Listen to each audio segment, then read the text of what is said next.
Hi there guys, welcome to Dino's Vault, and guess what? Today I'm here to answer a very clear question. A question that popped in my mailbox a few weeks back, and it also showed up in my Instagram message box, and that's when I started taking this question seriously because people wanted me to compare the RTR 310 with the Duke 250. And then I was wondering why the RTR 310 with the Duke 250, why not the 390? But when I looked at the pricing, I mean the 390 is priced at 3.13 lakhs ex-showroom, that's where it starts.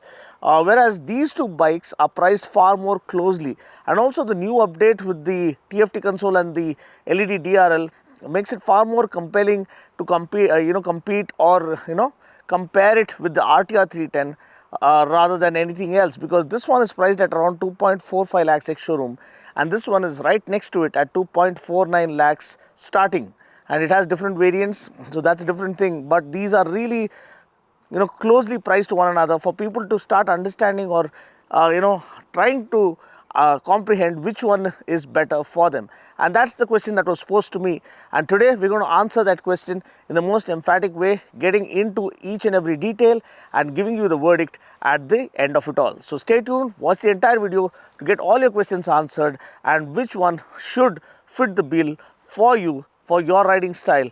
Today the answer is going to come out by the end of this video, so let's get started.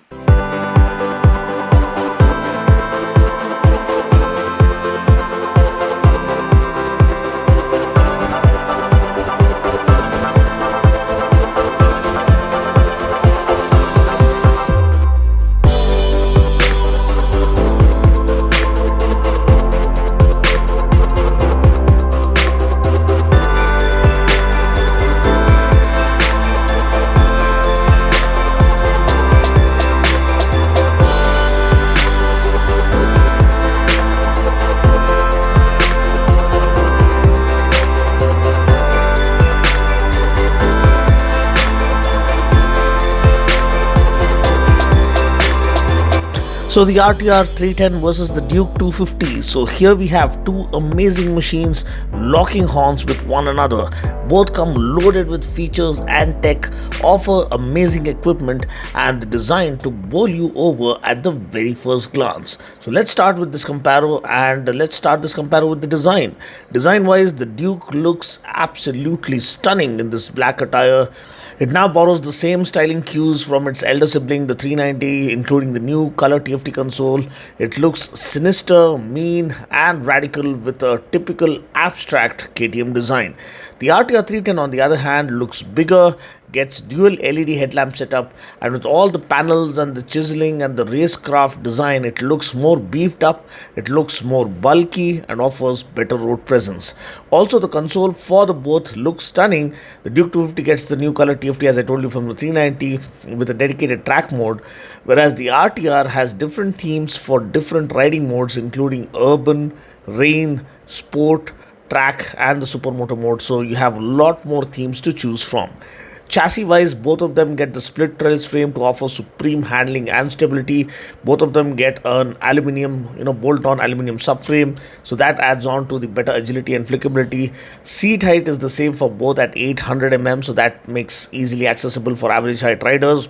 Ground clearance is 176 mm for the Duke and 180 mm for the RTR, making RTR the winner here. Tank capacity is 15 litres for the Duke and 11 litres for the RTR, so the Duke clearly takes the crown here by offering more tank range. The RTR weighs 169 kgs, whereas the Duke is lighter, weighing around 162.8 kgs, which makes it nearly 6 kgs lighter than the RTR. Now the RTR also gets an industry first cooling seat with heating function, so next time you're in Khardungla or Umlingla with freezing cold temperatures, just turn on the heating seat function to feel nice and warm on the RTR. Or even in the hot summers when the temperatures are soaring high, you can chill in the traffic on a midsummer afternoon by turning on the cooling seat function, and trust me, it does work really well. Now coming to the engine, powering the Duke is a single cylinder 249cc LC4C or liquid cooled 4-valve compact fuel injected engine that puts out 31 PS of max power and 25 Newton meters of max torque. We get a 6-speed gearbox here. The RTR on the other hand gets a 312cc liquid cooled fuel injected engine that puts out 35.6 PS of max power and 28.7 Newton meters of max torque, and we get a 6-speed gearbox here as well. So because of the higher displacement and better fine tuning, the RTR puts out considerably more power and torque. Also, the bike has some kind of low RPM assist, though it is not claimed by TVS, because even while using the quick shifter, the engine doesn't cut off at lower RPMs while taking those tricky U-turns. Now, not that the Duke's engine stalls while taking U-turns, but it is not as smooth as or as confidence inspiring as the RTR's engine at the lower RPMs. It just wants to hit the red line right from the word go and stay there at every given opportunity. So that's the Duke's character for you.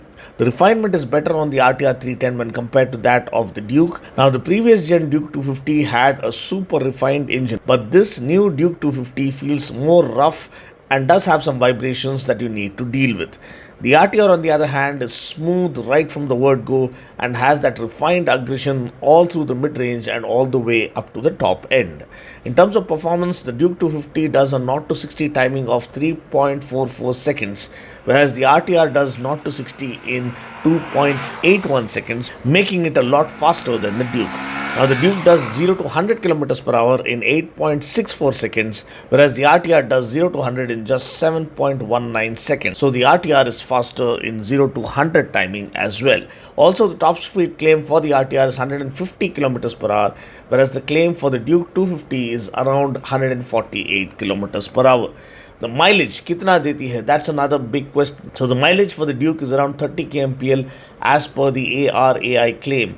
Even the RTR offers the same 30 kmpl mileage as per the ARAI claim, despite having higher capacity and offering more power and torque, which is what makes the RTR a clear winner in this section as well. Now let's talk ergonomics. Again, the RTR scores really well here. Now, these are the practical bits which you'll understand only when you ride the bike. So, I always suggest when you walk into a showroom to book your new motorcycle, please insist on getting a test ride, because it is your right to ask for a test ride. So, where the RTR scores in terms of ergonomics is the room for the rider. So, the room for the rider is much better on the RTR, wherein the rider can move back and forth. Now, what happens with the Duke here is that because of its compact design, there is a hump at the back extending from the rear seat, which tends to hit you when you're all the way back on the front seat. And that feels a little disturbing, that feels a little uncomfortable when you want to go back on the rider's seat. Thankfully, that's not the case with the RTR. First of all, the seat is nice and flat, so you don't slide forward when you are braking hard. And secondly, you have the cooling and the heating seat option, which is revolutionary, and also the foam quality used on the RTR seat is much better when compared to that of the Duke. And also the rider's triangle is perfectly established with the RTR, with ideally positioned rider foot pegs and a nice and wide handlebar that offers a completely fatigue-free riding experience. Now, the Duke is for aggressive riding right from the word go. Be it the engine's state of tune or the ergonomics or the way you sit, everything is meant for going all out from the word go, which might appeal to the younger audience and to some of the audience out there, but not for all of them. So, in terms of versatility and daily usability, the RTR 310 scores really high. Now, you can commute in a chock-a-block traffic on the RTR, you can enjoy your weekend rides on the highways along with your biker buddies, and you can also have an absolute blast at a track day event on the weekend. Now, talking about the throttle response, it is nice and clean and crisp on the RTR, allowing you to modulate it the way you want it to. The Duke, however, has a sense of urgency. It wants to rush and hit that rev limiter in every gear. Now, both get a bidirectional quick shifter, but the one on the RTR is smoother and doesn't have a clunky feel to it. As I told you, even while shifting from second to first using the auto blip, the engine doesn't stutter or jerk. Whereas for the Duke, while downshifting, you got to be ready to pull the clutch in once you're in the first gear. Now, throttle response is phenomenal for both. The RTR, however, because of the more power and more torque, pulls cleanly off the mark and feels far more poised and planted among the two. Now, talking about the brakes, the Duke gets a 320mm front disc and a 240mm rear disc. Now, the RTR lags behind here by offering a 300mm front disc and a 240mm rear disc. So, the initial bite is better on the Duke undeniably, and you can cut down speed far more confidently on the Duke. Now, just as much as it has the urge to unleash itself, it also offers superb stopping power to tame its monstrosity. Now, suspension wise, the Duke 250 gets 43 USD forks from WP Apex, whereas the RTR gets 41 USD forks, which are gold anodized. But the catch here is that you can opt for the dynamic kit on the RTR and get fully adjustable front forks, which is not possible for the Duke 250. Now, the RTR scores here by offering more customization options with the dynamic and the dynamic pro kits. Also, the 43 forks are more tuned for performance on the track, so they are slightly stiffer on the Duke, whereas the RTR has ideal damping settings that don't tend to break your wrists while riding through the city streets. Now, the RTR gets Michelin Road 5 tires, whereas the Duke 250 gets MRF steel brace tires. So the W-rated steel radial tires from MRF can hit a top speed of 270 kilometers per hour. However, having done Ladakh on the Michelin Road 5s on an RR310, you have to ride to believe how good and versatile the Michelin Road 5s are while tackling different terrains and challenging weather scenarios. Also, the race-tuned dynamic stability control that comes with the Dynamic Pro kit offers a 6-axis IMU on the RTR, allowing the bike to calculate the pitch, roll and yaw axis, thereby offering much better stability and control while pushing the bike to its limits or under panic braking scenarios. So now coming to the final verdict, the Duke is more performance focused and offers the rush of blood kind of a feel. The RTR is more matured and more versatile, and you can relax and ride through the city with the rain mode and the urban mode, where even the power and torque are curtailed to give you a relaxed riding experience and also to optimize the overall fuel efficiency and mileage. And then when in the mood for mischief on a highway or a closed circuit, you can unleash the beast lurking underneath the RTR in the sport mode or the track mode.